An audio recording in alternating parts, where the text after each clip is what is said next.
دوستو اور بزرگوں، حج جو ہے مثالی عبادت ہے۔ گویا عشق الہی میں آدمی ڈوب کر کے اللہ کے گھر کی زیارت کرتا ہے، اس کا طواف کرتا ہے، سلے ہوئے کپڑوں کو اتار کر بے سلے ہوئے کپڑوں میں ملبوس ہو کر کے احرام باندھ کر کے عاشقانہ انداز سے اللہ کے گھر جاتا ہے،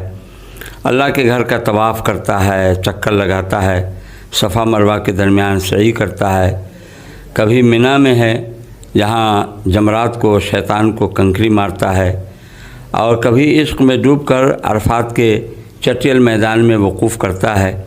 پھر آ کر کے مزدلفہ میں ٹھہرتا ہے۔ اور اس طریقے سے گویا جیسے ایک عاشق کو ایک جگہ